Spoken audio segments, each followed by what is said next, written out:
Hello नमस्कार दोस्तों, स्वागत है आप सभी का एकलव्य क्लासेस में। आज मध्य प्रदेश सामान्य ज्ञान में हम सिंचाई एवं बहुउद्देशीय परियोजनाएं देखने वाले हैं, जो एग्जाम्स का सबसे महत्वपूर्ण पार्ट होता है। यहाँ से प्रश्न काफी मात्रा में पूछे जाते हैं, जो कि मध्य प्रदेश पुलिस एवं व्यापम संबंधी सभी एग्जाम्स के लिए सबसे महत्वपूर्ण है। तो वीडियो को स्टार्ट करने से पहले यदि आपने हमारे चैनल को सब्सक्राइब नहीं किया है तो प्लीज सब्सक्राइब कर लीजिए, साथ ही बेल आइकन को भी प्रेस जरूर कर लीजिएगा, जिससे आगे आने वाली जो भी वीडियोस हैं आप सभी को सबसे पहले पहुंच जाएं। तो हम इस वीडियो को स्टार्ट करते हैं और हम सिंचाई एवं बहुउद्देशीय परियोजनाओं के बारे में चर्चा कर रहे हैं, जिसमें हमें सबसे पहले समझना है कि सिंचाई परियोजनाएं कितने प्रकार की होती हैं और सिंचाई किन किन माध्यमों से भारत के हर कोने में हो रही है। ठीक है, तो सबसे प्रमुख जो साधन होते हैं कुएं, नलकूप, नहरें, छोटी नहरें आदि होते हैं, और हम इसी के आधार पर सिंचाई परियोजनाओं को बांटते हैं। बात करें बृहद सिंचाई परियोजना की,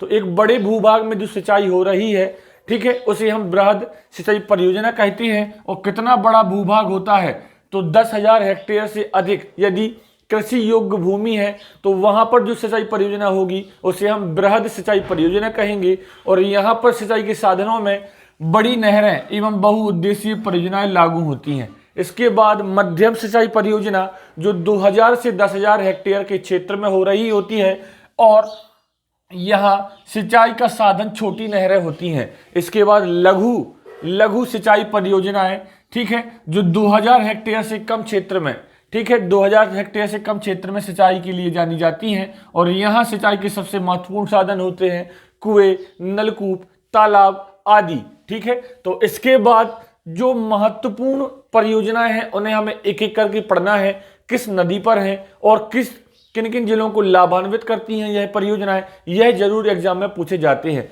तो सबसे पहला हमें चंबल घाटी परियोजना को पढ़ना है। ठीक है, चंबल घाटी परियोजना जो मध्य प्रदेश की पहली जल विद्युत परियोजना थी, और इसे आरंभ किया गया था वर्ष 1953-54 में। ठीक है, इसका जो शिलान्यास था वो जवाहरलाल नेहरू, पहले प्रधानमंत्री जवाहरलाल नेहरू के द्वारा किया गया था, इसका उद्घाटन, इसका शिलान्यास। ठीक है, तो चंबल घाटी परियोजना यह प्रदेश की पहली जल विद्युत परियोजना है। यह मध्य प्रदेश और राजस्थान की संयुक्त परियोजना है, और इसी संयुक्त परियोजना के तहत 3 बड़े बांध बनाए गए थे, एक मध्य प्रदेश में और 2 राजस्थान में बनाए गए थे। ठीक है, और इस परियोजना से 386 मेगावाट विद्युत का उत्पादन हो रहा है, 386 मेगावाट विद्युत का उत्पादन, और मध्य प्रदेश राजस्थान के लिए सिंचाई एवं पेयजल सुविधा उत्पादित हो रही है, उपलब्ध हो रही है। ठीक है, तो हमें याद रखना है चंबल घाटी परियोजना, इसका शुभारंभ कब हुआ था? वर्ष 1953-54।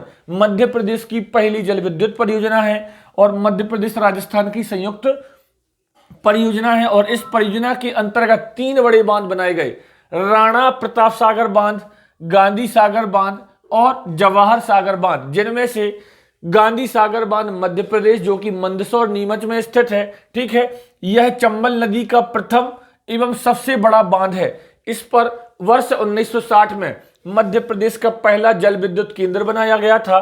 ठीक है, तो आपको याद रखना है गांधी सागर बांध कहां पर है? मंदसौर नीमच मध्य प्रदेश में है। यह चंबल नदी का प्रथम एवं सबसे बड़ा बांध है। विद्युत उत्पादन क्षमता कितनी है? 115 मेगावाट विद्युत उत्पादन क्षमता, 115 मेगावाट।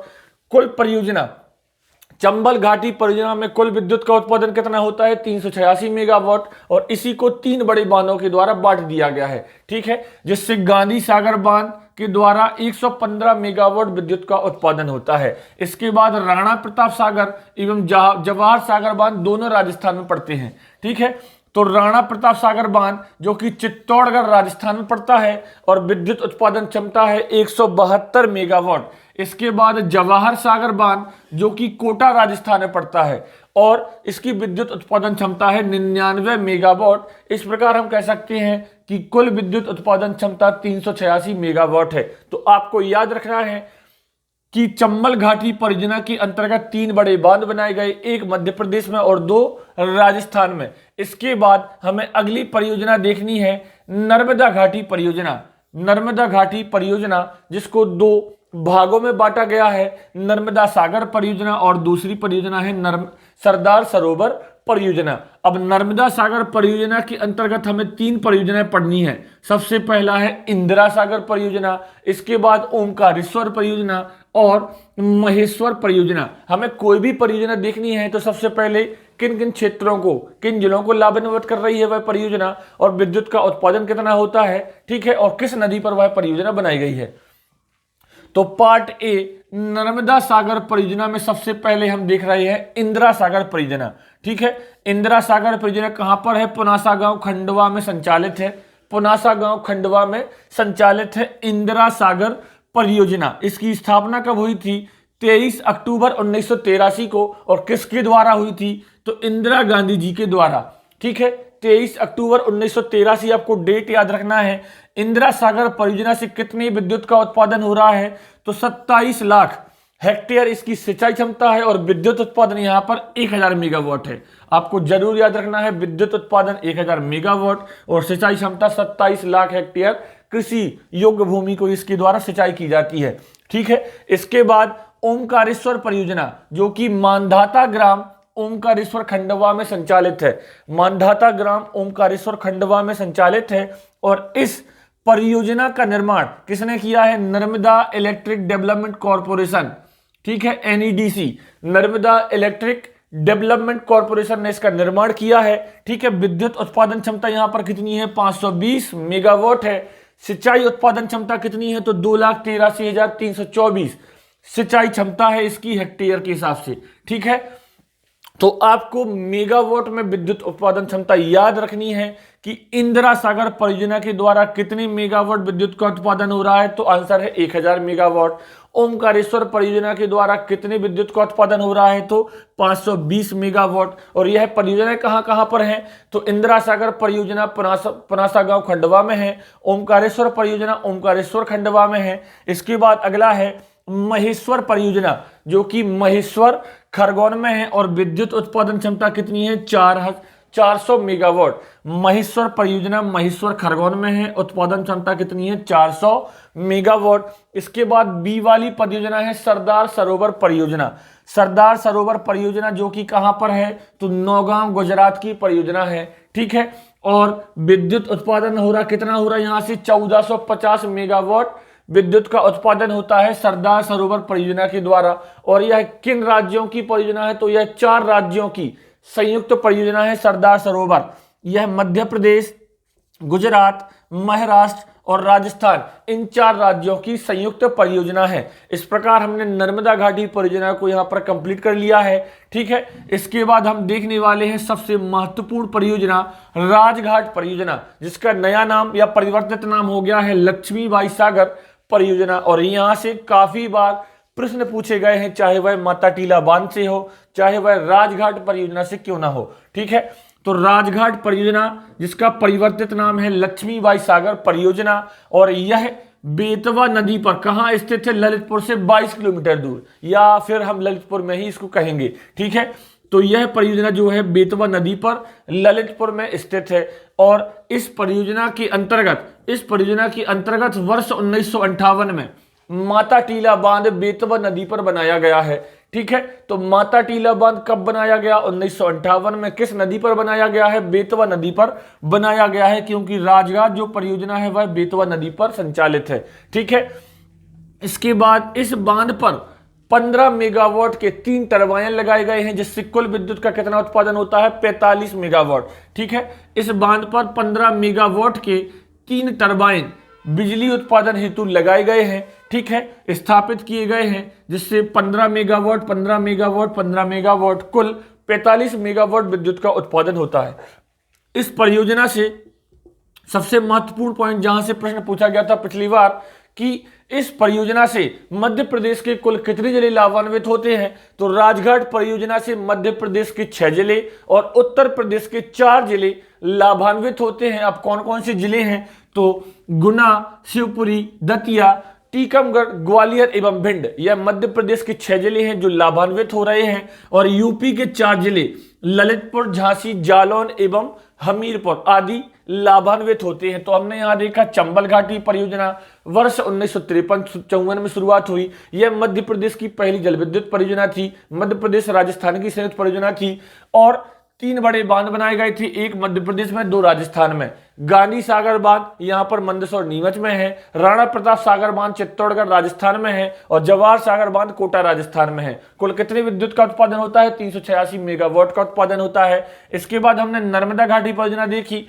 जिसको हमने 2 भागों में पढ़ा है। एक नर्मदा सागर परियोजना है और एक है सरदार सरोवर परियोजना। नर्मदा सागर परियोजना में सबसे पहली परियोजना थी इंदिरा सागर परियोजना, जो कि कहां पर है? पुनासा गांव खंडवा में है। कुल कितने विद्युत का उत्पादन होता है? तो 1000 मेगावाट विद्युत का उत्पादन होता है। और यह कब शुरू हुई थी?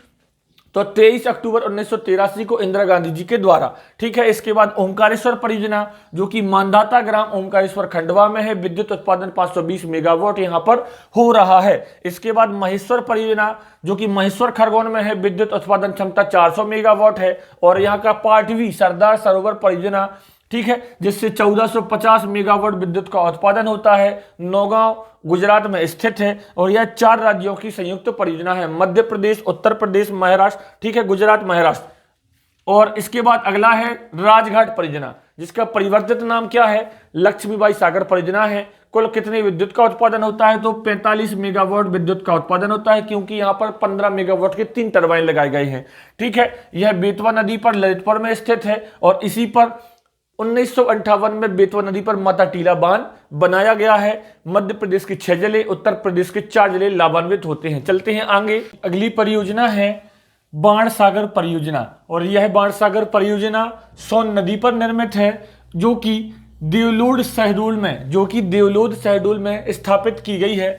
तो आपको याद रखना है, बाणसागर परियोजना सोन नदी पर है और कहां पर है? तो शहडोल जिले के देवलोद में। ठीक है। और इसके निर्माण में, या फिर हम इसको बोल सकते हैं, यह मध्य प्रदेश, उत्तर प्रदेश एवं बिहार की संयुक्त परियोजना है। और इसके निर्माण में जो लागत आई थी उसको 2:1:1 में विभाजित किया गया है। ठीक है। तो बाणसागर परियोजना सोन नदी पर देवलोद शहडोल में है और यह मध्य प्रदेश, उत्तर प्रदेश एवं बिहार की संयुक्त परियोजना है। इससे रीवा, सतना, सीधी, शहडोल, कटनी आदि जिले लाभान्वित होते हैं और इससे विद्युत का उत्पादन कितना हो रहा है? 435 मेगावाट। तो आपको याद रखना है, यह मध्य प्रदेश, उत्तर प्रदेश एवं बिहार की संयुक्त परियोजना है। लागत राशि को किस रेशियो में बांटा गया? ठीक है, इन 3 राज्यों के बीच तो 2:1:1 के अनुपात में यहां पर बांटा गया है। और कौन कौन से जिले लाभान्वित होते हैं? तो रीवा, सतना, सीधी तथा शहडोल जिले लाभान्वित होते हैं। इसके बाद अगली परियोजना है बावन थड़ी परियोजना, बावन नदी पर है, जिसे हम राजीव सागर परियोजना कहते हैं, क्योंकि इस पर राजीव सागर बांध बनाया गया है। ठीक है। तो बावन थड़ी परियोजना बावन थड़ी नदी पर है, जो कि बालाघाट जिले में पड़ती है। ठीक है। और यह बालाघाट जिले की कटंगी तहसील के कुड़वा गांव में निर्मित है, इसलिए इसे कुड़वा बांध भी कहा जाता है। स्थानीय लोग इसे कुड़वा बांध भी कहते हैं। यह मध्य प्रदेश और महाराष्ट्र की संयुक्त परियोजना है। इस नदी पर राजीव सागर बांध का निर्माण किया गया है, इसी के कारण इसका नाम पड़ा है राजीव सागर परियोजना। और राजीव सागर बांध बालाघाट जिले की कटंगी तहसील के कुड़वा ग्राम में, कटंगी तहसील के कुड़वा ग्राम में निर्मित किया गया है, इसलिए स्थानीय लोग इसे क्या कहते हैं? कुड़वा बांध भी कहते हैं। तो हमने देखा बाणसागर परियोजना सोन नदी पर है और कहां पर है? देवलोद शहडोल में है। बावन थड़ी परियोजना बावन थड़ी नदी बालाघाट कटंगी में। ठीक है। इसके बाद अगली परियोजना है जिसे सभी लोग जानते होंगे। ठीक है। रानी अवंतीबाई सागर परियोजना या फिर बरगी परियोजना, बरगी जबलपुर। ठीक है। बरगी डैम सबने सुना होगा। रानी अवंतीबाई सागर परियोजना, यह बरगी जबलपुर, बरगी नदी और नर्मदा नदी पर निर्मित है। और कहां पर? जबलपुर के बिजौरा ग्राम में नर्मदा नदी पर निर्मित है बरगी परियोजना। इस परियोजना से जबलपुर, मंडला, सिवनी आदि जिले लाभान्वित होते हैं। या आदि जिलों की लगभग 2.5 लाख हेक्टेयर क्षेत्र की सिंचाई की जाती है। ठीक है। 2.5 लाख हेक्टेयर क्षेत्र की सिंचाई की जाती है। इसके बाद अगली परियोजना है ऊपरी बैनगंगा परियोजना, जिसे हम भीमगढ़ बांध भी कहते हैं या फिर संजय सरोवर परियोजना भी हम इसे कहते हैं। सबसे महत्वपूर्ण है यह, और क्योंकि यह बैनगंगा नदी पर निर्मित है, सिवनी बालाघाट जिलों में पड़ती है। यह मध्य प्रदेश एवं महाराष्ट्र की संयुक्त परियोजना है, ऊपरी बैनगंगा परियोजना। और ये इंपॉर्टेंट क्यों है? क्योंकि यह जो भीमगढ़ बांध है 1970 में बालाघाट जिले के भीमगढ़ में निर्मित किया गया था। भीमगढ़ बांध कहां? बालाघाट जिले में, ठीक है। यह एशिया का सबसे बड़ा मिट्टी का बांध है तथा विश्व का दूसरा सबसे बड़ा मिट्टी का बांध है। तो एशिया का सबसे बड़ा या विश्व का दूसरा सबसे बड़ा मिट्टी का बांध कौन सा है? तो भीमगढ़ बांध, जो कि कहां पड़ता है? बालाघाट में। कब निर्मित हुआ था? 1970 में। किस नदी पर निर्मित हुआ था? तो बैनगंगा नदी पर। इसके बाद अगली परियोजना है जोवट, ठीक है। जोवट परियोजना, जिसका नया नाम है शहीद चंद्रशेखर आजाद परियोजना। किस नदी पर है? हथनी नदी पर यह परियोजना है, ठीक है। और अलीराजपुर जिले के जोवट में निर्मित है। अलीराजपुर जिले के जोवट में निर्मित है। कौन कौन से जिले लाभान्वित होते हैं? तो धार एवं अलीराजपुर जिले लाभान्वित होते हैं। इसके बाद अगली परियोजना है सम्राट अशोक सागर परियोजना। सम्राट अशोक सागर परियोजना, जिसका नाम हम जानते हैं हलाली परियोजना, हलाली नहर। यह परियोजना हलाली नदी पर, ठीक है, विदिशा रायसेन में निर्मित है। कहां पर? हलाली नदी पर, हलाली नदी या हलाली नहर पर निर्मित है, विदिशा रायसेन में। इसके बाद है उर्मिल परियोजना। उर्मिल नदी छतरपुर के हेरोटा ग्राम में, ठीक है। उर्मिल परियोजना कहां पर है? उर्मिल नदी छतरपुर, और छतरपुर के कहां पर? हेरोटा ग्राम में। और यह मध्य प्रदेश उत्तर प्रदेश की संयुक्त परियोजना है। इसके बाद अगली परियोजना है तवा बांध परियोजना। नाम से स्पष्ट है, तवा नदी पर निर्मित होगी, होशंगाबाद जिले में, ठीक है। तवा बांध परियोजना, तवा नदी, होशंगाबाद जिले में। और यहां पर 125 मेगावाट की 8 यूनिट स्थापित की गई हैं। कुल मिलाकर 1000 मेगावाट का विद्युत उत्पादन यहां पर हो रहा है। इसके बाद अगली परियोजना है पेंच परियोजना। पेंच नदी छिंदवाड़ा में है, स्थापित की गई है पेंच परियोजना। और यह मध्य प्रदेश और महाराष्ट्र की संयुक्त परियोजना है। लाभान्वित जिले कौन कौन से हैं? छिंदवाड़ा, सिवनी, बालाघाट। छिंदवाड़ा, सिवनी, बालाघाट। इसके बाद थावर परियोजना। थावर परियोजना, थावर नदी, जो कि मंडला में निर्मित है। इसके बाद है बारना परियोजना। बारना परियोजना, बारना नदी, यह रायसेन में विश्व बैंक की सहायता से निर्मित की गई थी। यह परियोजना विश्व बैंक की सहायता से निर्मित की गई थी रायसेन में, बारना नदी पर। अगली परियोजना है कोलार परियोजना। कोलार परियोजना भी जो है सीहोर रायसेन में पड़ती है, कोलार नदी पर, और यह भी विश्व बैंक की सहायता से निर्मित की गई थी। इसके बाद है माही परियोजना। माही परियोजना, माही नदी, धार झाबुआ, ठीक है। माही नदी, धार झाबुआ। अगली परियोजना है सूक्ता परियोजना। सूक्ता परियोजना, जो कि सूक्त नदी पर निर्मित है, और यह खंडवा और बुरहानपुर की सीमा के बीच निर्मित है, लेकिन पड़ती खंडवा में है, तो इसलिए हम खंडवा याद रखेंगे।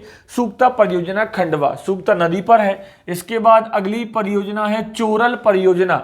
चोरल परियोजना, जो कि चोरल नदी इंदौर में निर्मित है। चोरल नदी इंदौर में निर्मित है। और सबसे महत्वपूर्ण पॉइंट, यह मध्य प्रदेश की प्रथम अंतरघाटी परियोजना है। मध्य प्रदेश की प्रथम अंतरघाटी परियोजना है। एवं अंतिम परियोजना मान परियोजना। मान परियोजना, जो कि मान नदी पर है, और कहां पर है?